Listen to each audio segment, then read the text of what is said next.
I'm so excited to be here with all of you. Hi, Michelle. Hi, Jen. Betty, hi. This is going to be a fun Saturday night.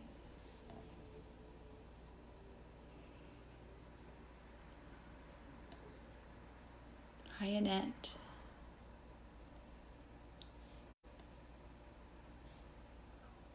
Hello, beautiful Melissa. Hi, Betty. So let's just take some nice deep breaths while we're waiting for our people, our tribe to tune in that's able to come at this divine time with us. Today is a pretty cool day in numerology. It's a fourth month, fourth day, 2020, which is a 444. And when you break that down into a one-digit number, which is how numerology works, that's a 3, which is my life path number. So it's a really powerful spiritual number, and I invite you to sink into that during our evening of self-exploration. I was pondering what brought me to wanting to share palmistry with all of you, and it came to me in a really deep knowing that spirituality for me is initiated by getting to know and accept the self and love yourself. And so once you begin to understand your attributes, your divine gifts, your truth on a soul level, then you begin to see the spiritual truth of everything around you when you're seeing clearly your truth. So when I first started my journey, or part of my journey, it's all kind of in a oneness now, I really thoroughly enjoyed numerology and astrology and palmistry. Those were 3 tools for me that were hugely heart and eye-opening. So before we start the palmistry, we're still just going to hang out, and of course anyone can join anytime. But I wanted to share how to find your life path number.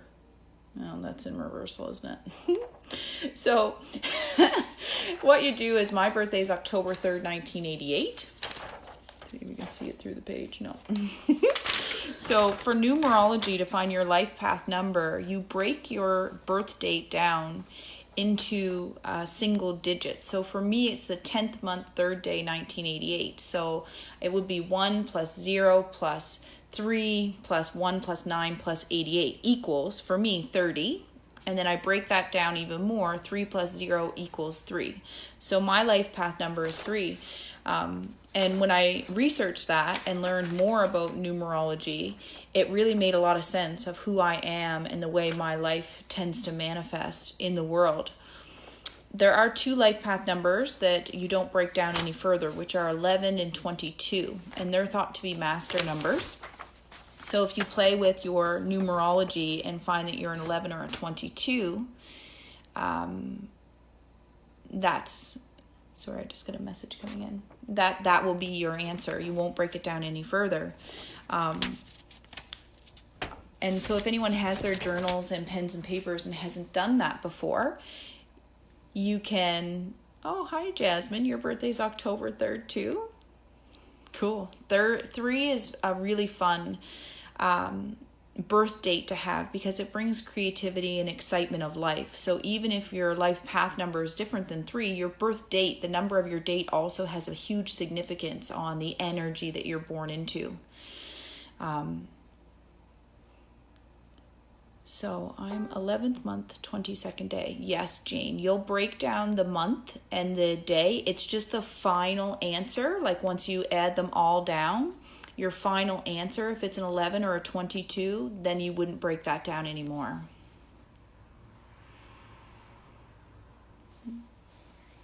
Yeah, it's a really fun way to explore ourselves. So with numerology, you have an energy that your soul wants to be imprinted in. And of course, free will is always going to be present. And that's beautiful, but there is an innateness to us, a soul vibration. And so this numerology is is a part of piecing together that puzzle of who you are on a soul level.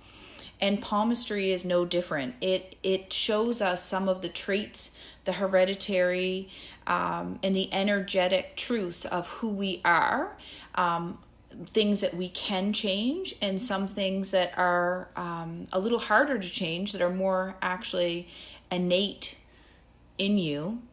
That you can, once you learn about these things, you can use them to your advantage. You can strengthen your life with the aspects of your palm.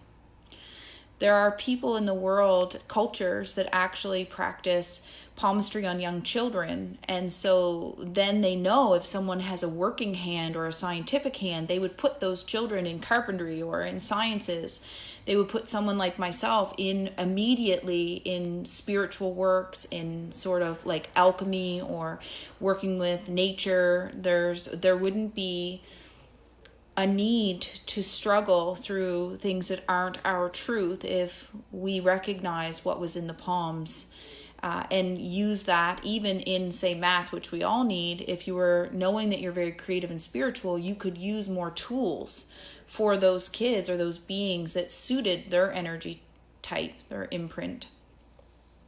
So that's what I'm hoping for all of you. If you do have children or partners, and for yourself most of all, you can play with the things we're going to look at and explore. You'll know a lot already about people, but looking at their palm can give you an idea of how to support them and how to support yourself. It also really helped me let go of frustration and resentment in a lot of relationships, because just looking at my husband's hands showed me a lot of differences in what is important to him and what's his motivating, what's his drive, in comparison to what's my motivation and my drive. So it helps us be okay with those differences, because with the palms, it's just written in the palms. It isn't good or bad, it just is. And I find that to be very light, a very light energy when it's just something that is. Fun. Thanks for sharing. We have some 4s. 4s, I love. 4s are so stable. Jasmine's a 6. 6s are all about family connections, being with people. 3s are so creative, and we love to use our intuition. A little bit scattered sometimes. Maybe organization isn't always the best for a life path 3. And there's so much information you'll find online, guys, about your life paths. 5s love to travel and explore. Yeah, I love. Thank you all for sharing. That's awesome. So with palmistry, it's a very, very scientific. I just saw someone wrote their child's a 1. 1s are very determined. They are very logical, analytical thinkers. Children who are 1s are often very parental in a lot of ways, even, of course, if that's not their role. 9s, complex beings. Complex. They can be introvert and extrovert all at the same time, which is unique about a 9. Suzanne, you're a 1. That doesn't surprise me. You're very great at being motivated and driven and organized, so a 1 makes a lot of sense. One of my great friends, Jill Redden, who will probably explore this video later on if she's not already here, is a 1 too. And that balance for me in my life is really great.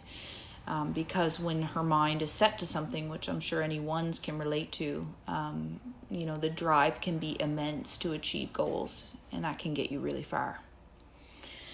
So palmistry, it is a scientific study, and I've read many books and explored a lot of literature and videos about it. So please just know this is the tip of the iceberg, but it's a really great foundation for all of you to play with and think about.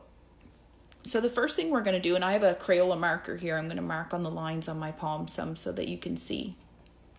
is the types of palms. So when someone comes to me, the first thing that I'm going to do is ask them, are you right-handed or left-handed?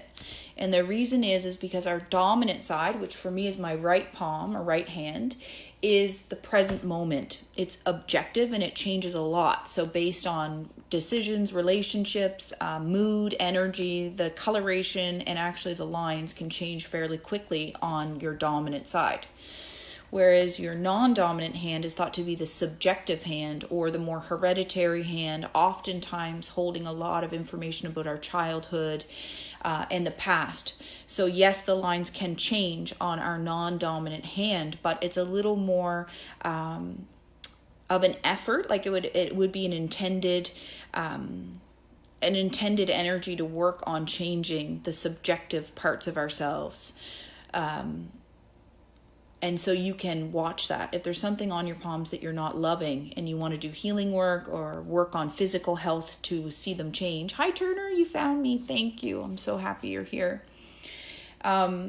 So if you find that there are some things, which we're going to talk about, some health concerns that you can see on your palms, it's something that the palms give us that information so that we can help ourselves. So if there's a heart weakness, a mind weakness, if there's a hereditary disposition to memory loss, there's all kinds of things that we can see on the palms.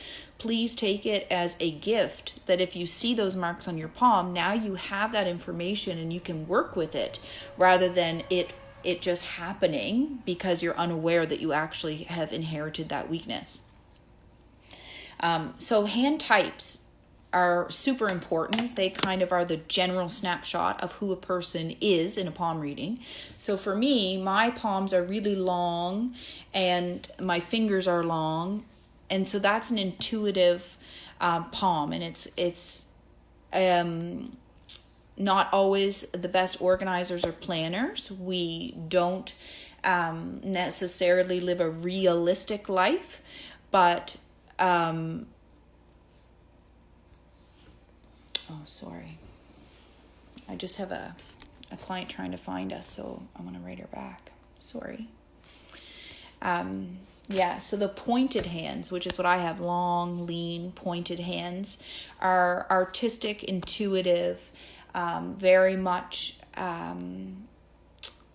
not living a logical, realistic life, but more so in what is idealistic or feels good, a feeling hand. A lot of people will call it a pianist's hands, and that's because they would be very connected to music and able to feel the rhythm of the notes and the melodies that an instrument can bring their light into the world. The next hand type I want to talk about is a square hand type. So a lot of men and women have a square hand type, but you will notice it a lot in males. And it's a prominent square. So the palm proper will be a square. The fingers even will appear to be a square. And a lot of times the fingernails are also squares. So that is someone who's a worker, that they're organized, that they like to have routine in their life, that they're motivated once they're on a project.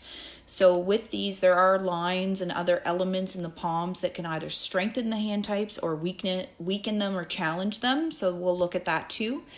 But with the fingernails, we'll talk about the fingers themselves later. And if you have one fingernail that's square and some that are round or oval, that means something. So the finger that you have a square nail on is an area of your life that you would be maybe more apt to be motivated, that you work hard in that area.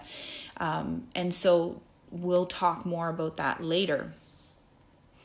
Another aspect, hand type, is called a spatulate, and I always remember it because it's like a spatula. It actually is shaped like a spatula, so it would be coming out broader at the fingers, a narrower base of the palm, and coming outward. And you can even at times see it this way, so it would be thinner down here, opening up wider in the fingers. And someone with a spatulate hand type would be very an inventor, liking to figure things out, maybe even more scientific than the average person. and would have a very oftentimes high IQ, and most likely wouldn't be a very social person and much more introverted, unless there's a lot of other social markings on the hand that would balance that some.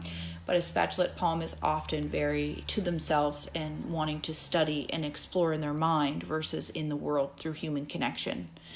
The other hand type is called a conic or conical hand type, and it's probably the most common hand type, and it kind of narrows as it comes into the fingers and then fans out a bit with the fingers. Times there's a bit of a roundness to the palms versus square or long. So it would be like a shorter palm, a little bit rounder, and they're just very social, generally speaking, loving, wanting to please others hand type. You may look at your palms right now and say, I don't really think I have any of those. And you may have a mixed hand type. So if you feel like you have really long fingers and a more square hand palm, then you probably do. You're probably a worker and organized, but also have very strong artistic and intuitive abilities. So just know it's possible to have more than one hand type. And what that is that you're more adaptable and that you have more things to work with on your path. So if that's the case, just take note of it. And you will see that throughout your life, your palms change. So I've really been excited. Lately, my palm proper is a little more square than it used to be. So that's great because organization and structure for me was not always a easeful experience. So Rose, I missed the last name of the palm type. So conic or conical, and it's CONCIAL. So this is one of my favorite palm reading books. And it's just a fun book that I found at a used bookstore about probably 10 years ago. And it's been like such a gem, It's been such a gem because it has simple pictures, but the information in it is phenomenal.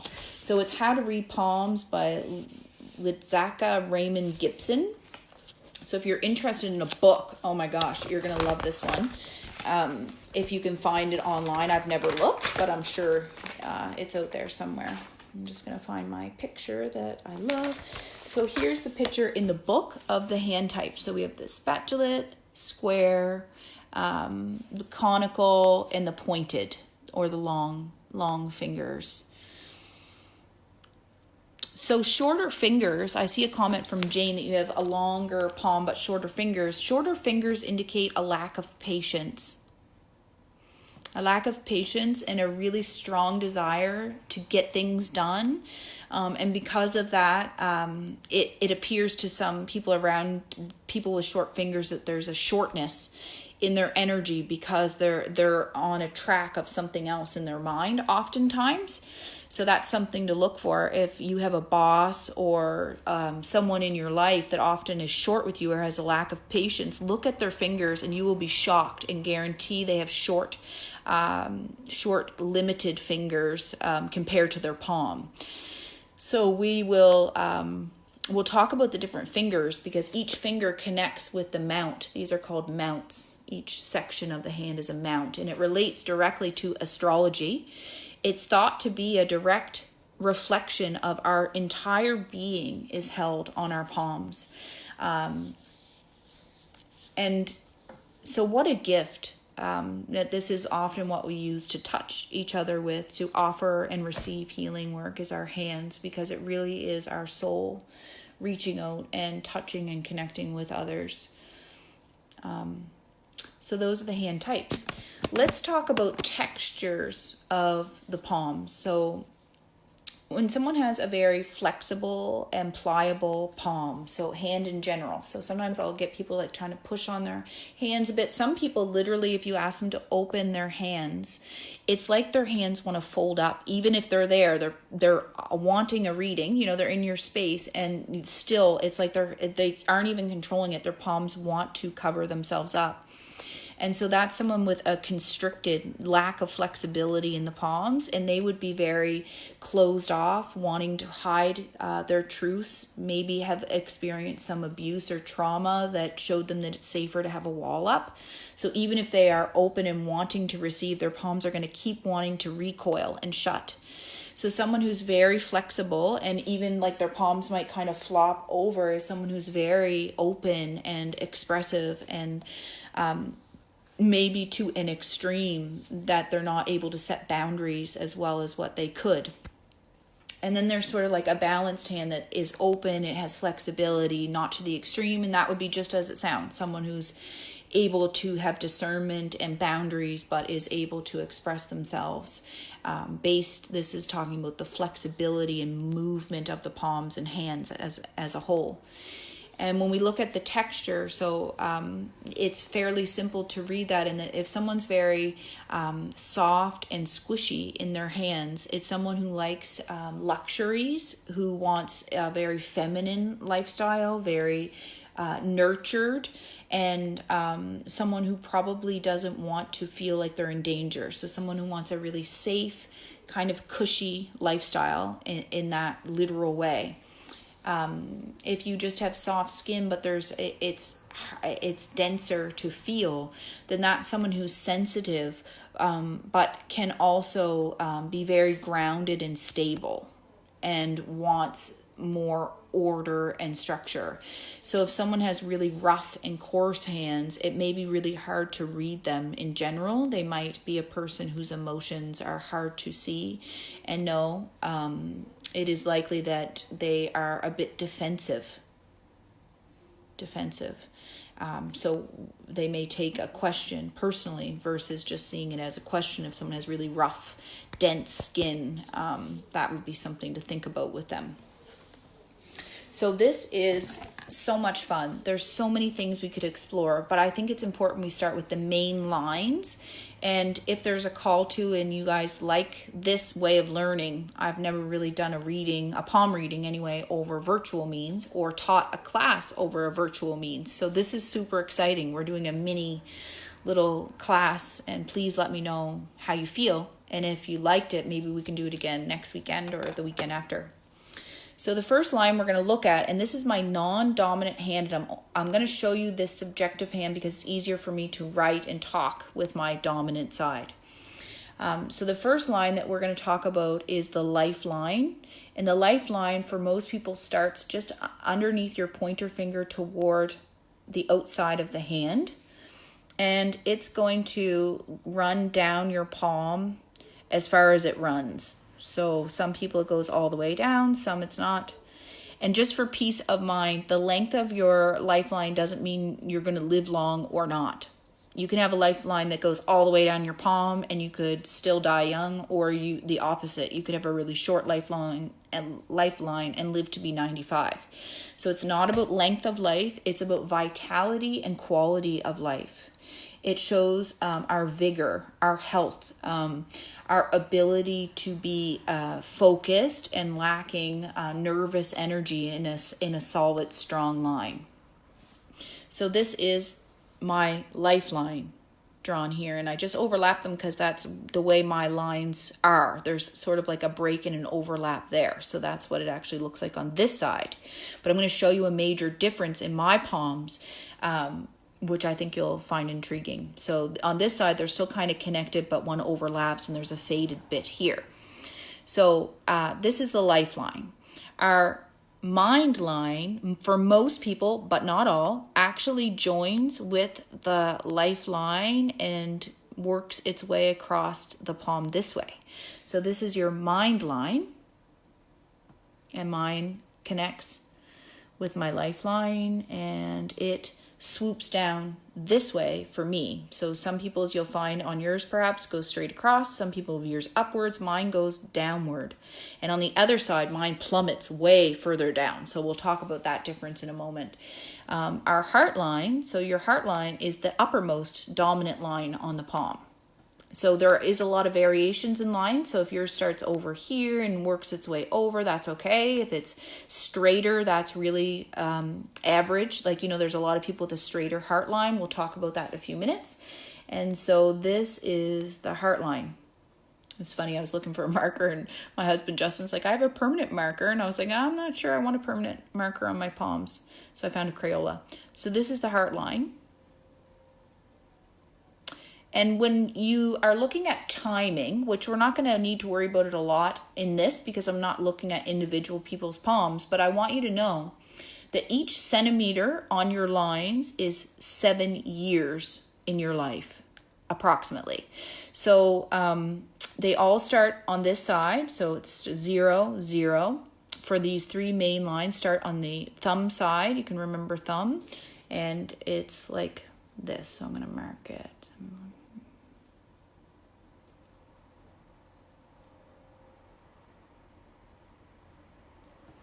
It's about like that. So each mark there, I would say, is like 7, 14, 21, 28. And you'd go down. When I'm doing a reading with someone, and for you at home, you may want to think or ask your client, if you're ever at the place you want to read other people's palms, how old are you? You know, if they're open to share, then you can say, okay, so I'm 31, so I would go down through this 7, 14, 21, 28, and then get to the approximate place where I am on my lines, or your client is, so that then you can see, okay, so back this way is sort of the past energy, and forward this way on a given line. So this would be past for me, this would be present-ish, and this would be future. So it does take an intuitiveness, because everybody's palms are different size and shape. So these are all an intuitive approximation, but it is in 7-year increments. And technically speaking, palmists only go till the age of 70, so 10 increments down in any direction. Not because most people die at 70, that doesn't have anything to do with it, but more so that any changes, drastic changes or marks on the hand are usually already acquired before the age of 70. So that's sort of like where the journey or changes isn't going to be changed a lot through a reading. Most of their lessons are learned for the majority of people by that time. So with your lifeline, so the first thing I want you all to look at or look for in your palms is how straight, or not straight isn't the good word for it, but how defined and how deep, and I'm going to say the word sure, how deep, defined, and sure is your lifeline as it descends down your palms. So if it is relatively clear, unstretched, rope-like, so rope-like you will see on some lines on palms, maybe even your own. You may see islands, like little spaces, or frayed, like a rope that's frayed. That would be a weakness in a line. So on your lifeline, so I'm going to come to my unmarked hand. I'm going to turn on a light. I don't know if that's going to help or hinder. So this is my lifeline. And if you see at the beginning of my lifeline, there's an island there. Can you guys see that? I know my face is kind of distracting, sorry. So this is an island, and an island on anybody's palm is a period of struggle. So for me, this is at about age 7. And it actually lasts for almost it's like a 5-year period of struggle. And so an island on the lifeline is a period of struggle. Often it has to do with feeling a lot of worried energy, anxious energy, and often it could indicate a bit of a health issue. So for me at that time, I was very hyper and very a lot of energy and was trying to fit inside of a box. So my mom would say probably that I had a lot of issues at that time of being calm and grounded, and perhaps appeared to be very nervous and anxious. And, you know, it probably felt like a big dissonance. The world told me I needed to be this way, and I was not that way. So it manifested as an island on my...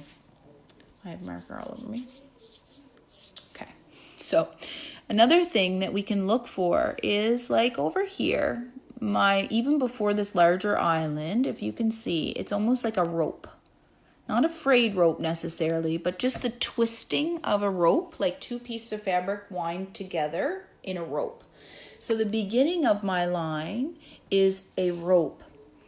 which indicates again that there was some turmoil in the first even 7 years of my life. So definitely at the age of 7, there's a major period for me with an island. So any islands you see on any line is indicating at that time that there's a struggle of some sort. And a rope indicates struggle as well, because it's sort of like little mini islands all connecting. And for me, I'm just going to share that I was a colicky baby and I was allergic to milk, and my parents didn't know. So I was fed dairy for the first, until I was an adult and figured it out.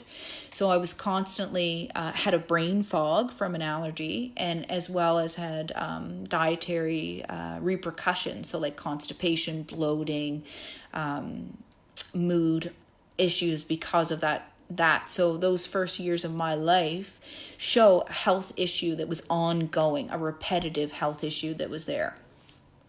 So then on my palm, as you'll see, after adulthood, so we go through the teenage years down into here, my line gets really solid and unchanging. There's not a lot of phrase, there's no islands, but this is what I wanted to show you guys. See here, there's a complete blank space.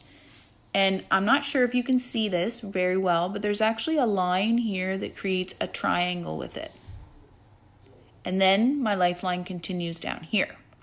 So this is more than 7 years. This is actually like about 9 years, a 9-year period of struggle just after midlife, but there's a triangle around it. And triangles are always a good omen. It's like a supportive energy. So whatever's happening in my life at that time, or whatever's kind of looks like and it's on both my palms. If you remember, this overlapping space in this line is in the same spot as this one. So I was born, my soul was born knowing that at this period in my life, things were going to happen. I was going to have major waves of lessons coming into my life for about 9 years.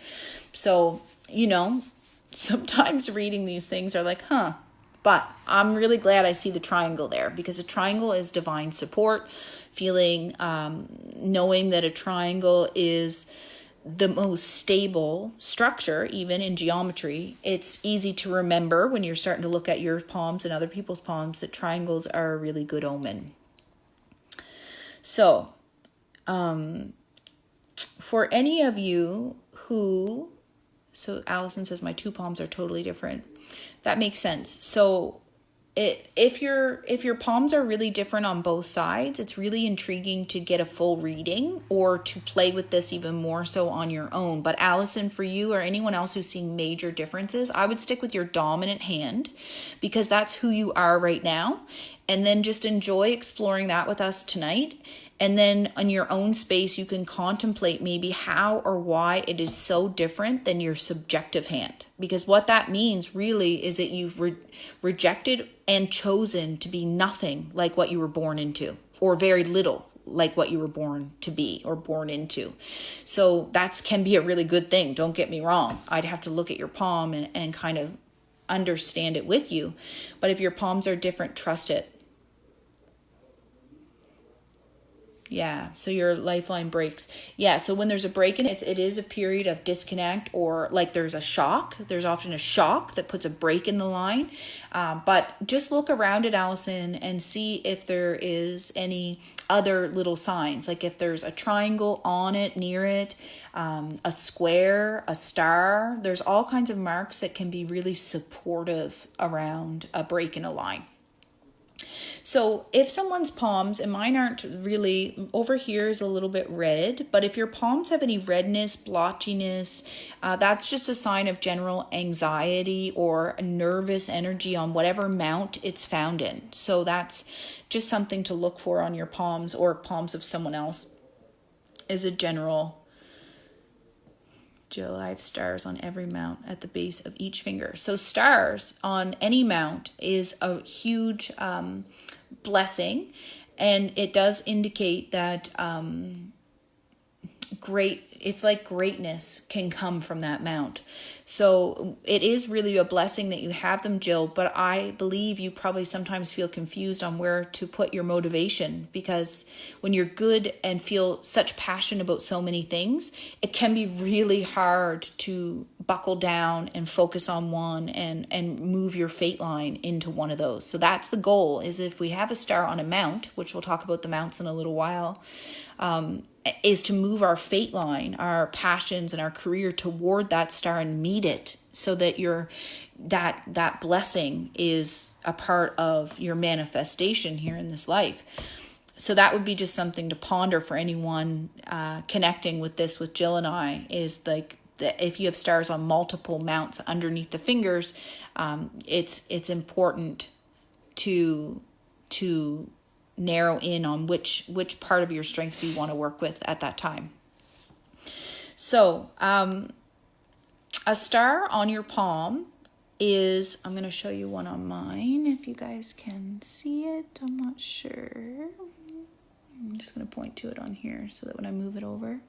So right here at the base of my palm, I don't know if you can see it in this lighting. So a star is more than two lines coming together.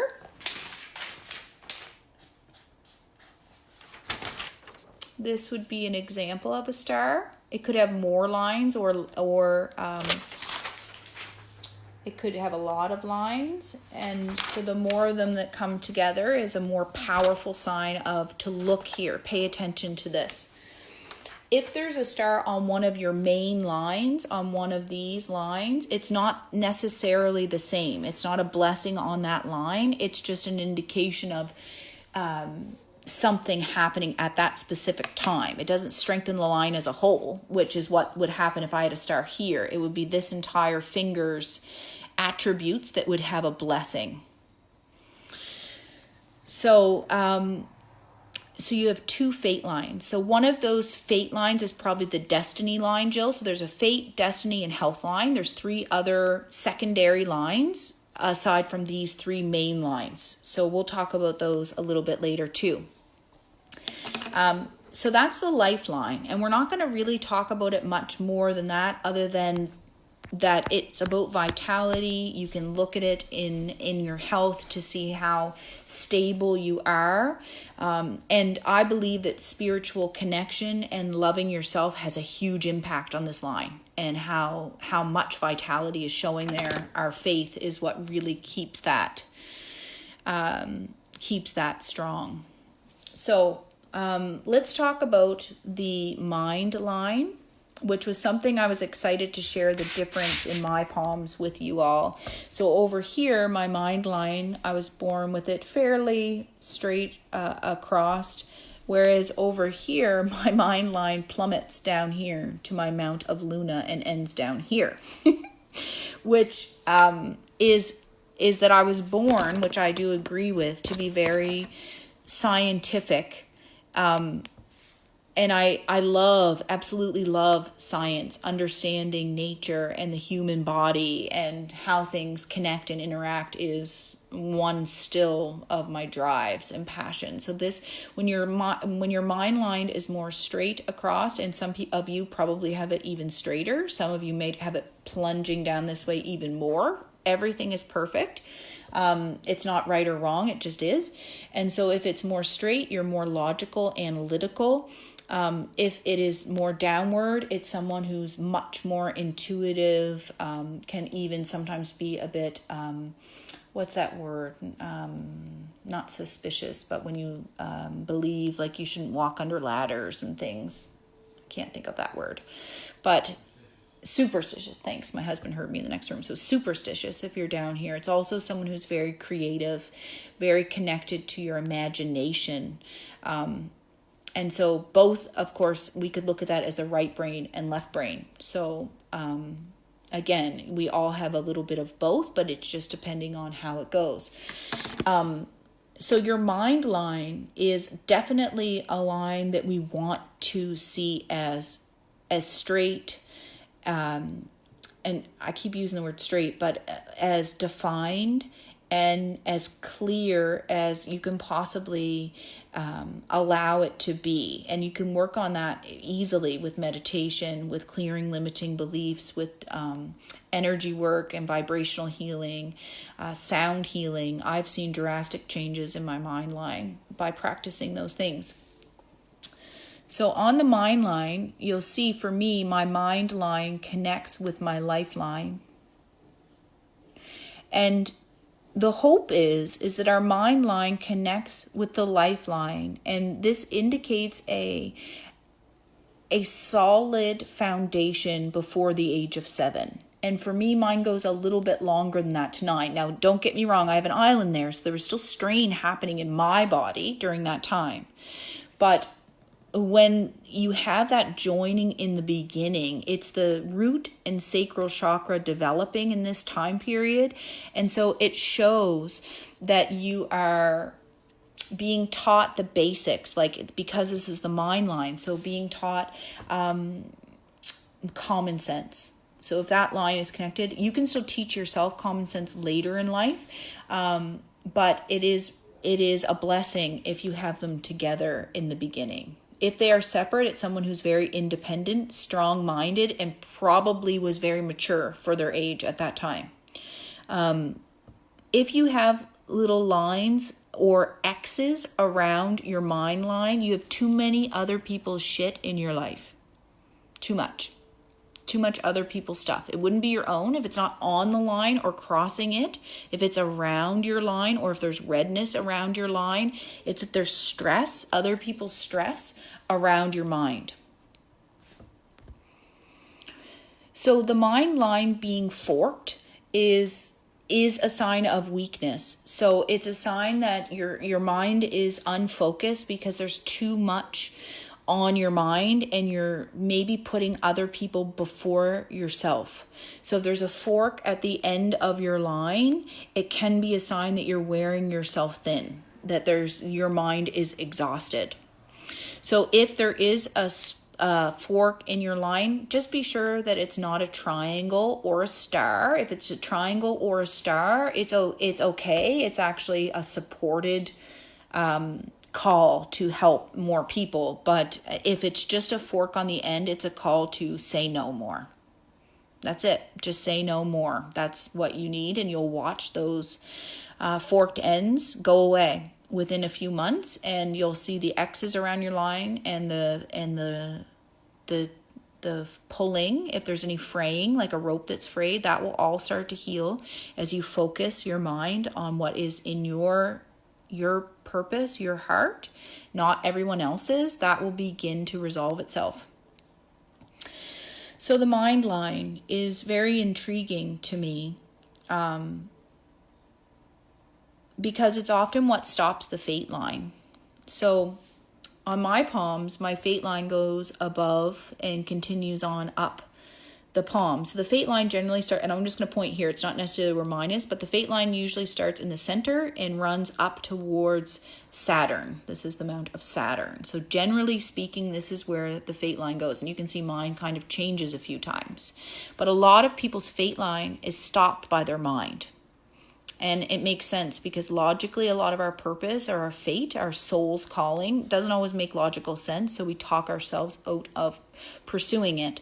So if you see your fate line stopping at your mind line, then sit with that and ask yourself, how am I stopping myself? How am I stopping my soul's progression here? And what steps can I take to bypass the mind to listen to my heart? Because your heart line's above that calling to your fate, calling you to get home. Come home to yourself. Come home to your passions. There is also the possibility of lines and complete breaks and splits. So some people said that their lines are split.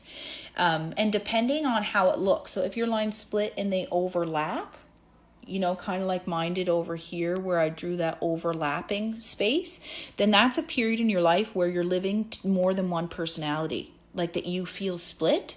It could be if there's a split and a gap, that there's a mental break, like that there's a space where you're not connected. Your right brain and left brain aren't connected, and it's possible that it's chemical based, so a chemical imbalance in the brain, or toxicity, so a heavy metal poisoning or drugs could disassociate the brain. So at that point, your mind isn't in the driver's seat. So at that period, I would find out what age it is that there's a split. If it's a complete break and there's a gap, what age is that? And just look at your other lines, your lifeline and the heart line. Is there backup? Like, did you have backup at that period when there's a split? If your heart line looks really strong and your lifeline is strong at the same time period, then those parts of you, your heart and your vitality, kept you going or are keeping you going if you're still in that period.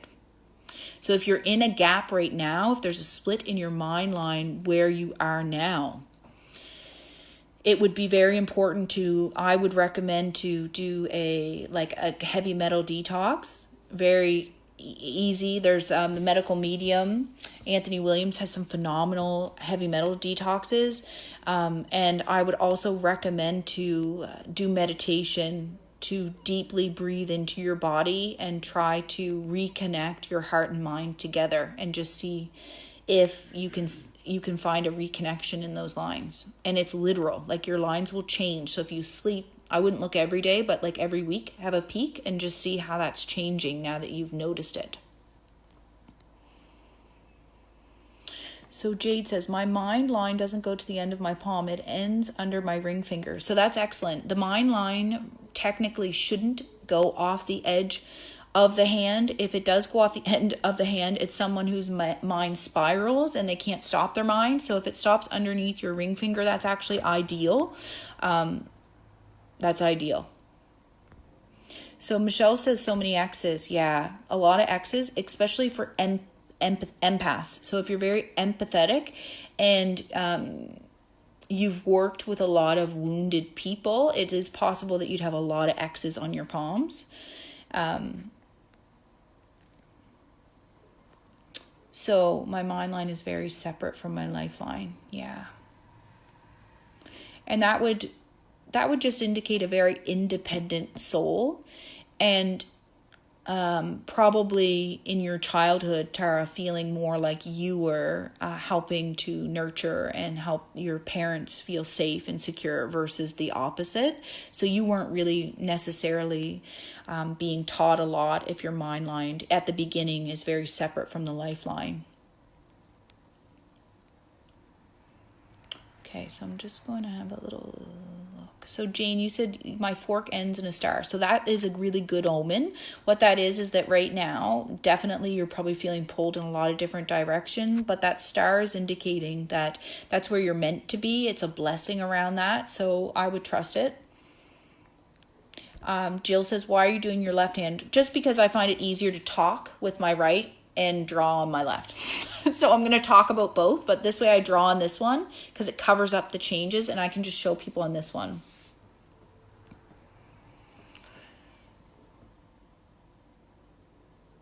Yeah, Penny, you said you have an island stretching your whole marriage and ended in your divorce. Yeah, so that makes sense. A struggling relationship definitely would show up probably on multiple lines. You might see it on your heart line as well, and your mind line, and maybe even your lifeline. You might see it a lot of places.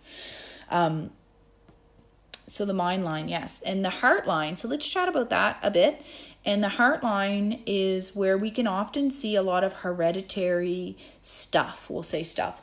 And if your heart line is very stretched, so some people's heart lines, and I noticed it, my husband has it for sure, and also my son. Today I was reading their palms because I was thinking about this class, so I got excited about palmistry again.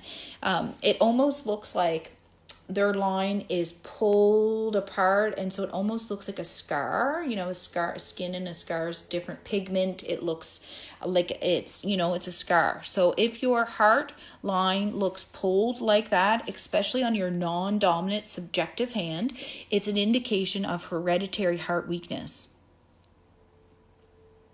It's also important to look for if it's really frayed, like a rope that's all frayed. That's a sign of emotional overwhelm, that your heart has way too many lines pulling off of it right now, and you need to cut the cords because it's actually affecting your physical heart, the amount of emotional pull that that has started to take hold of your heart line. So a heart line, some people's may actually start come over to here. They can start all different places, but if you have more of a curved heart line like myself, then that's someone who's very what's the word, eccentric or romantic about love. Like it's really that you see love in everything. It's not just a romantic partner necessarily, but that you can really love people. It's not good or bad. If you have a more straight heart line, it's probably that you believe that love has to be proven. It could have been more conditional for you, or on a hereditary level, it might be more conditional, and that's okay too. And the more the heart line, like if you see here on mine, before the age of say 15, 16, my heart and mind are really far apart. And this space is actually a beautiful indication that my heart had room away from my head, that my head wasn't taking over. And sort of here is about where I am now. And you can see that my head, the line is dipping, the heart line is dipping toward my head, my mind line. And so right now my head is taking over a bit more than what is my innate natural way of being.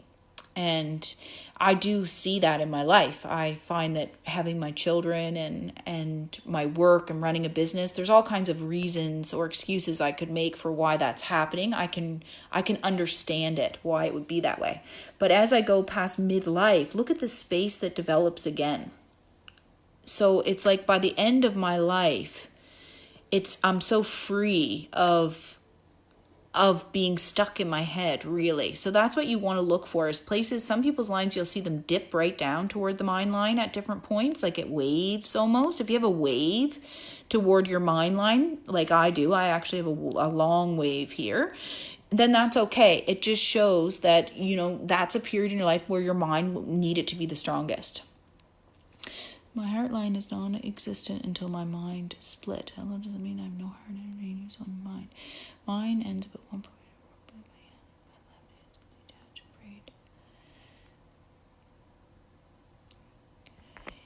afraid. So anyone with a rope like energy in your heart, ropes are a strain. So it does show a struggle if there's a rope on any line. So the heart line, if it's roped, it's a sign of stressful periods for the heart.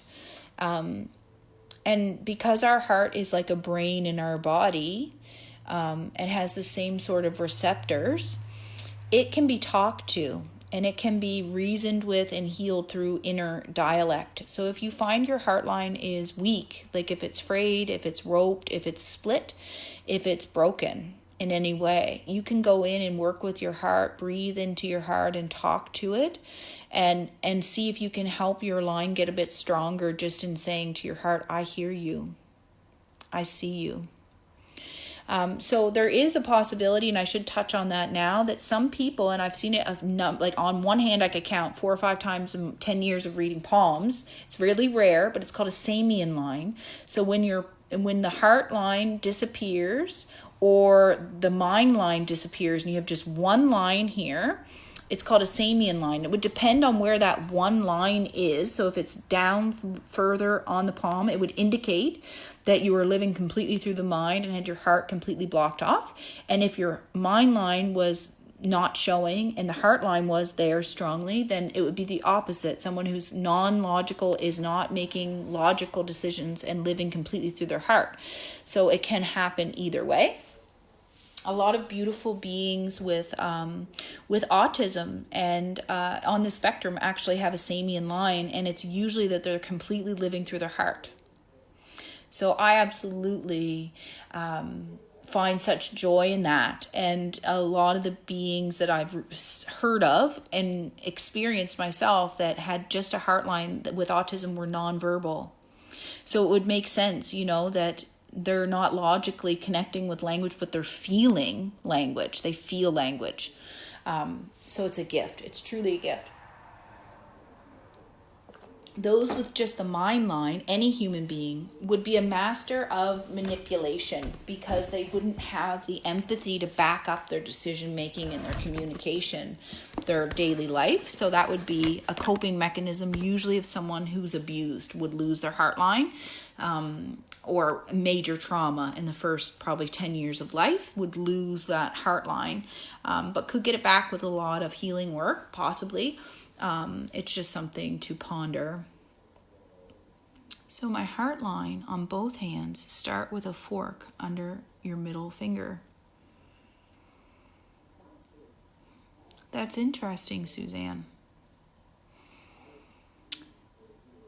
I would have to see it to interpret it some, Suzanne, about that. My heart line on both hands start with a fork under my middle finger. Well, a fork on any line, and especially the heart line, is often that we're divided and we're feeling pulled in too many directions at one time. So that would indicate to me, if I'm envisioning it correctly, that, you were born kind of feeling pulled in different directions. So your heart wasn't able to speak to you, that it was probably feeling immediately overwhelmed by your surroundings. And I would wonder, so after that fork, for anyone who read that comment from Suzanne about the fork at the beginning of her line, what's the quality of your line after that, Suzanne? Is it roped? Is it deep and defined?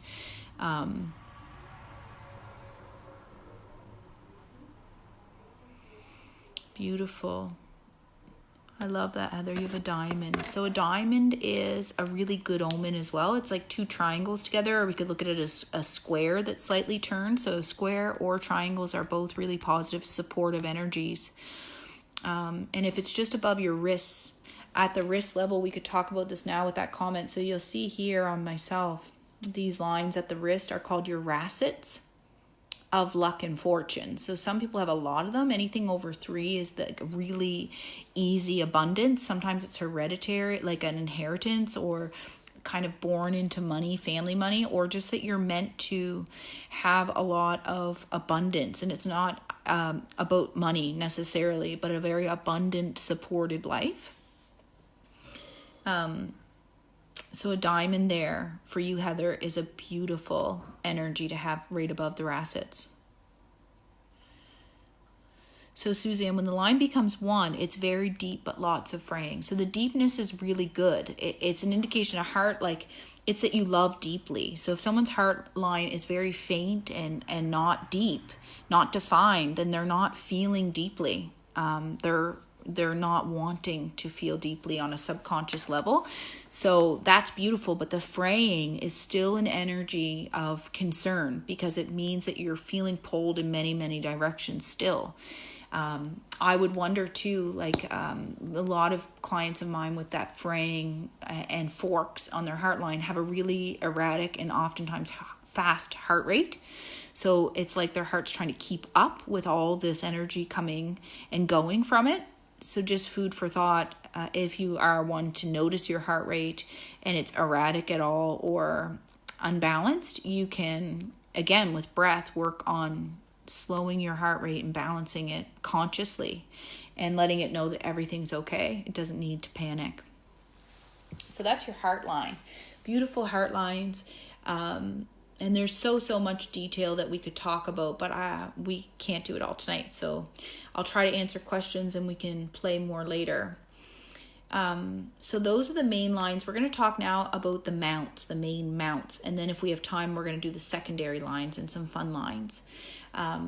This is the mount of Jupiter right here. And so this finger is the finger of Jupiter. They always interconnect with the mount below them. It is about leadership, ambition, expansion. And sometimes you'll notice, especially for many of my clients on their subjective or hereditary hand, that there's a lot of X's there, a lot of redness. And that would be when someone misuses leadership. That's why we use it as a pointer finger. So if someone misuses this strong Saturn energy, they can become controlling and abusive.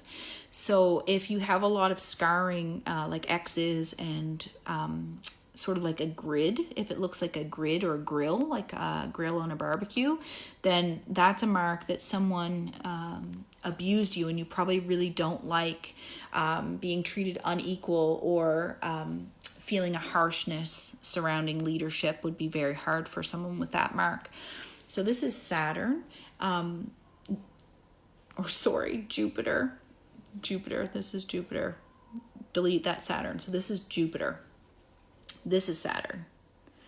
So Saturn is, so I'm just going to go back because I feel like we need to look at this. Jupiter is about ambition, leadership, expansion. When Jupiter is abused, it can be used to control others and can become abusive. This Saturn is our learning wisdom finger. It's the desire to go inward and understand why we're here. This is Apollo, the Mount of Apollo, and it has to do with creativity, artistic abilities. It's actually pretty rare for this to be developed, and we'll talk about developed, underdeveloped, and overdeveloped in just a second. And this is Mercury over here, the Mount of Mercury, and again, each finger represents and is connected with that. So it's Jupiter, Saturn, Apollo, and Mercury. Mars goes right across our palm like this. And this is the upper Mount of Mars because it's above the mind line. And this is the lower Mount of Mars because it's below the heart line or the mind line. And this would be the plane of Mars, the center of your palm. This is the Mount of Luna that we touched on earlier. And this is Venus, just underneath your thumb, and thumb is Venus too.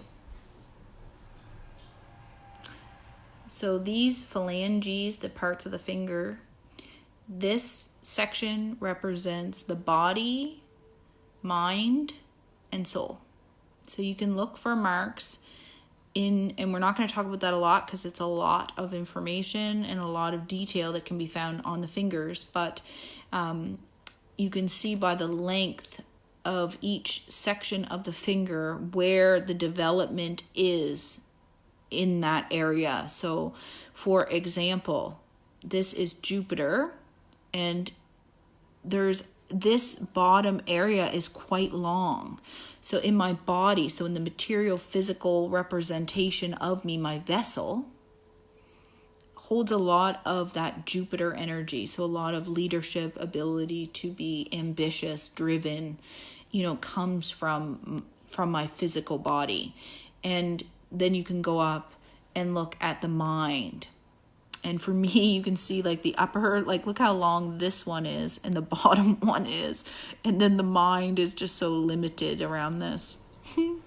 So my soul and my body are like running the show. And my mind is pretty detached, I think, from the leadership and feeling like I need to control it, which I'm grateful for, because trying to control this perhaps could lead to that abusive energy. So I'm kind of grateful as I'm reading this on myself that it is this way.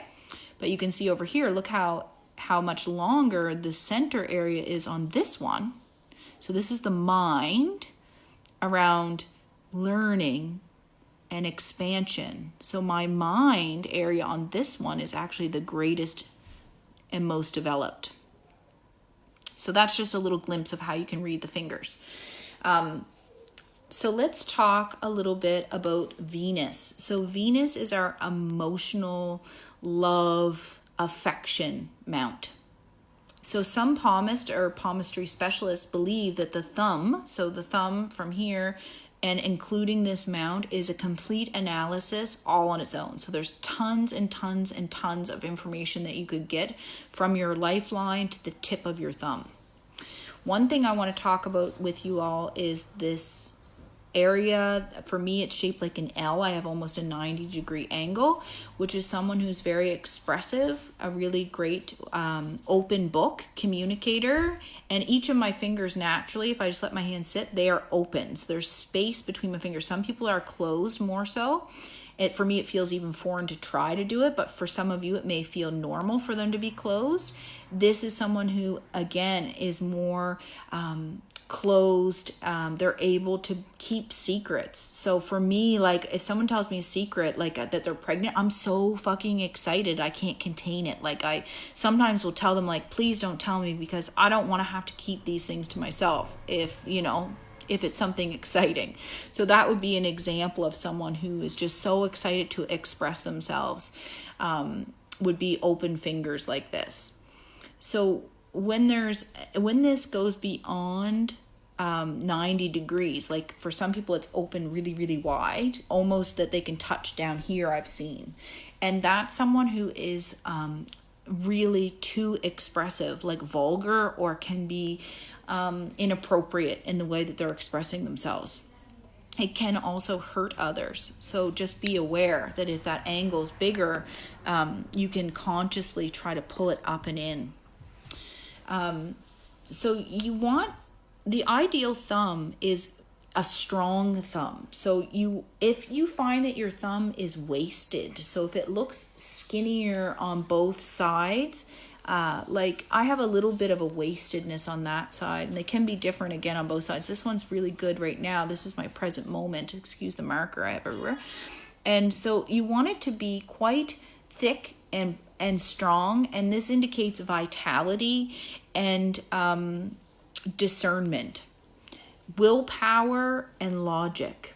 So being able to have willpower and logic supports our emotional base. I'll share that on here. I don't know if you can see it very well, but I have a very grilled, there's lines going both directions on this.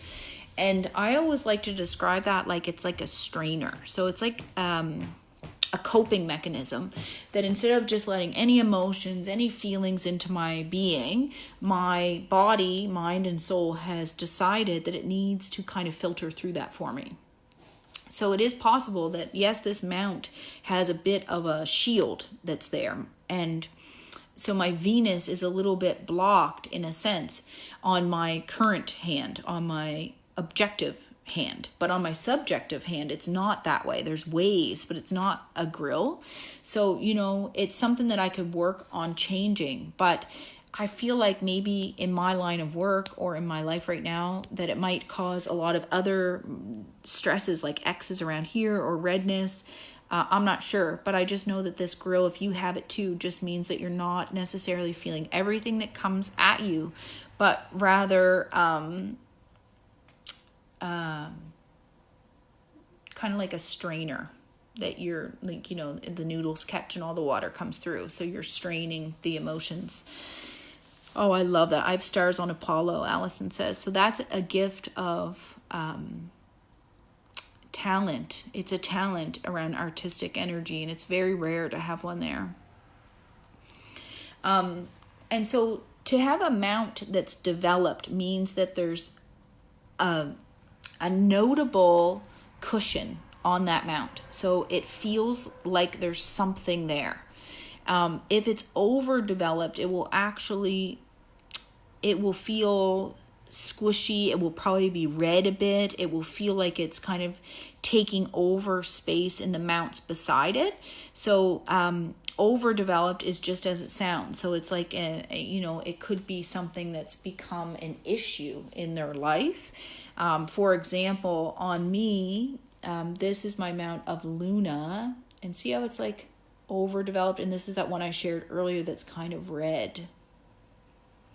And so because that's a little bit overdeveloped for me, this is my imagination. It's Luna, so the moon. It's like creativity, imagination, also to do with our emotions flowing through us. So that would be something for me to sort of let that energy out. So if any mount is overdeveloped, and for me it's Luna. So for me, I could journal more, write more, express more of that energy, get it moving so that it dissipates from here, which represents my whole being. So get that energy out of my body and into the world so it's not feeling overdeveloped in me. Underdeveloped is that there's no mount there or very little. And Apollo is actually one, Allison, that a lot of people don't have hardly any, and I'm one of them. I mean, I have a little bit, but it's not, definitely not my strongest mounts. For me, my strongest mounts are Jupiter and Venus. They're very dominant on my hand. So that's really an intriguing thing, is to find your two most dominant mounts, and that combination tells you a lot about your gifts. So for me, it's the ability to show love and affection and to have leadership, ambition, and be fair with people. And so, it just is what it is. And once you know that about someone, and I have a long pointed hand. So for me, intuition, to be self-directed, to have, my own business and work with connecting with people is really important. So if you had my hands and you were told that or understood it about yourself, it would make sense why I don't have a job, that I have my own business or different things like that. And so for you, your palms are going to be different. All of us are very different. Oh, what did Mercury represent? So Mercury, sorry, I'm going to skip that. Mercury is about discernment and business. So the mount of Mercury has to do with like common sense and manners, but bigger than that. Like if you have a really strong mount of Mercury, you'd be really great at like math, not necessarily math, but it could be math, like accounting, organization, reading things over, really great discernment with a strong mount of Mars.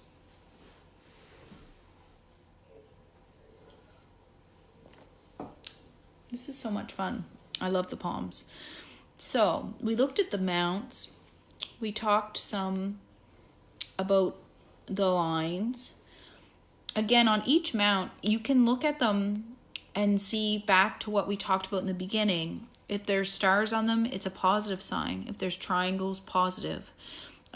If there's X's, not so positive. If they're red, if they're not developed, not so positive. If there's lines on a mount reaching down to your heart line, that's of significance. It's showing that your heart is connected. So if you say Apollo artistic stuff, if there's a line, which I have, you can see there a line. It's that, and my mount ironically isn't developed, but I absolutely love music and art. So that's shown on my palms. I don't need to do it. It's not one of my gifts, but my gosh, can I feel it in my heart, someone else's gifts. So that's something that we can tell by the lines that are connecting to the heart line. So over on the percussion or the sides of your hands, you'll see, for some of you, down on Luna, which I have, you can see these lines, these defined lines. These are travel lines. So if you have lines on the percussion of your hand, it's someone who is really destined actually to travel, especially if they're on both sides, which you'll see I have them on both sides. And on this side, it runs right into my mount of Luna. So it's my imagination can take me to other places. And as a child, I would dream about that, about traveling and exploring the world. So up in here, these are called affection lines. So these are thought to be marriage lines or deep relationships. If it's broken, it often indicates a break in the marriage or a separation in the relationship. Sometimes they overlap or come back together, which would be a reconciliation in a marriage. There is the possibility you may see more than one, and it could be that there's someone else in your life that you're very affectionate about. Or it could be that there's someone coming in the future, or even someone in the past still has a mark on you because it was that deep. So over on so that was my dominant side. On my non-dominant side, it's thought to be your children lines. That is a bit controversial. I've heard that doesn't always show on on the non-dominant hand. So I'll leave that with you to look at both sides, but this place on the palm most definitely shows affection. So our children, we have a lot of affection for, and in our divine timing, the reason I still believe and read these as children lines is because they're on our born hand. And so on our non-dominant hand, our soul would have chosen our children before we came here in divine timing. So I do believe that that's kind of written there. So Annette asked, what was Saturn again? So Saturn is about learning. It's our wisdom finger. It's our desire to expand internally and understand ourselves and the way the world works from our perspective. There's a star on my heart line to Apollo. Oh, Jane, that's so beautiful. So if there's a star there, some people call that a soulmate star. So thank you for bringing that up. So under the mount of Apollo, especially on your left hand, we put our ring, our wedding ring on this hand, under this finger. There's a star there. That's a soulmate star. And it means either now or you have been in love with a soulmate that crossed your path. And it could be that you're really in love with your career also, if it has to do with art and it's touching the heart line. But for the majority of the time, it means that you're with or in love with a soulmate. So this is so exciting. Those are some fun things. I'm just going to look at my palm and see if there's anything else that I would love to share with our group.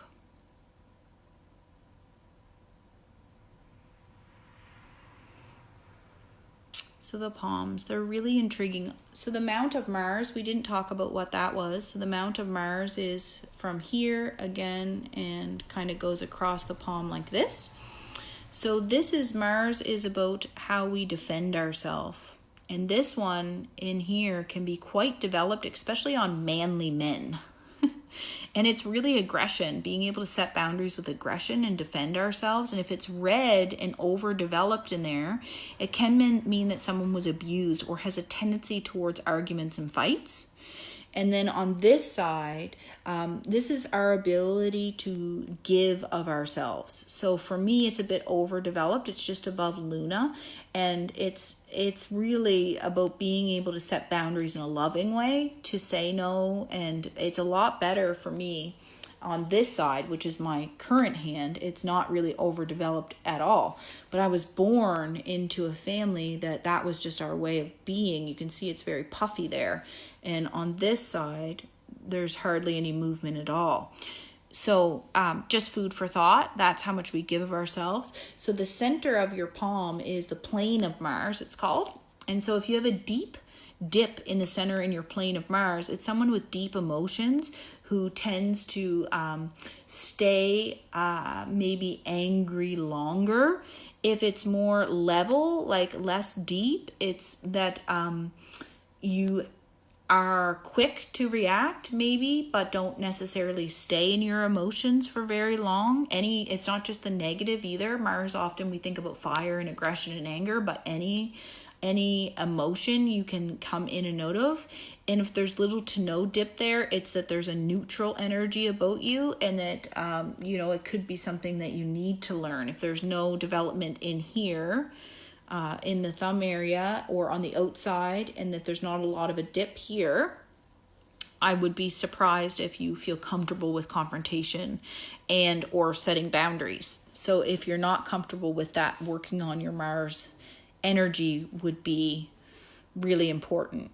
So Jasmine says holding a grudge. Yes. So if in here is red and overdeveloped and strained in any way, then yes, definitely that person would tend to hold grudges and resentments and not necessarily deal with that in the best, highest and best way. Okay. Does anyone have any questions before we wrap this learning up for today?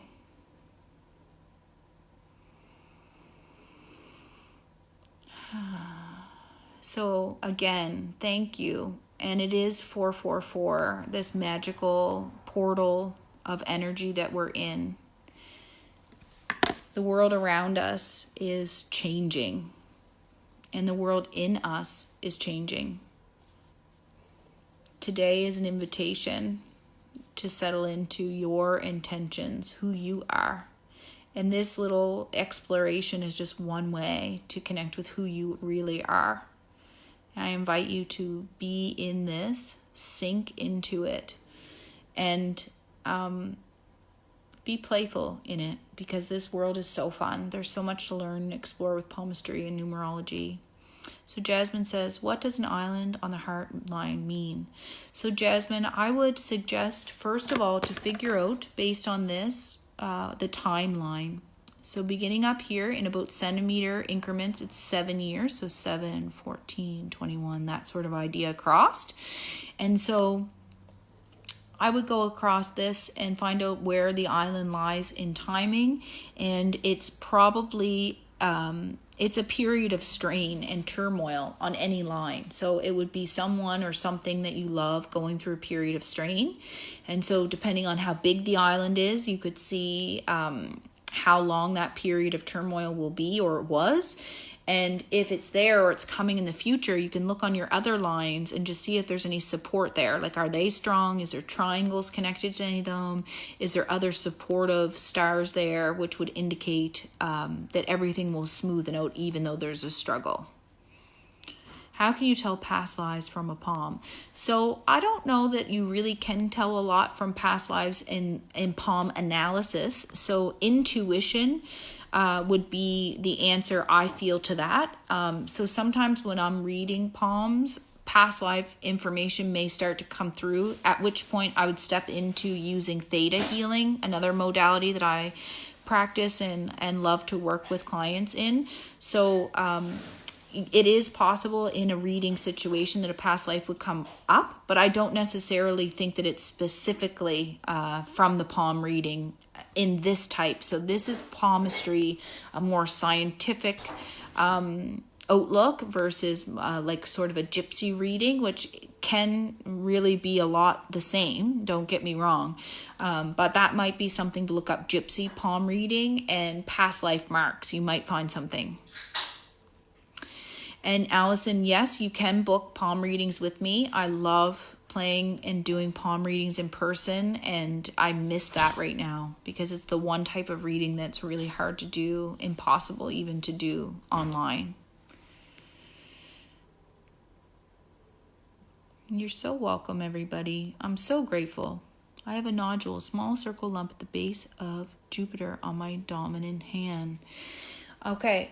So if you have a callus or a nodule or a prominent lump on the hand or a scar, it's there definitely as an indicator around that. So Jupiter was that one we talked about being leadership and assertiveness. And so with that, Tara, I would say that it is possible that there's still some trauma that's showing up on your dominant hand. So it's blocking your ability maybe to feel comfortable in a leadership role. And not to say you're not being a leader, because I do feel that you are. It's more like questioning it. Like, did I do, like, not wanting to hurt people in a way that you felt hurt, being able to set boundaries from an equal place, which as a parent or a friend or, a leader is sometimes hard to do. So that's what I feel is happening there is an old inner child wound makes you question how you're leading.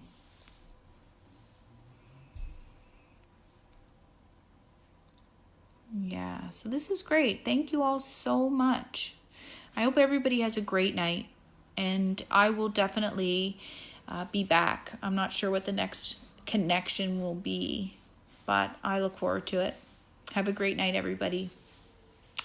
Bye.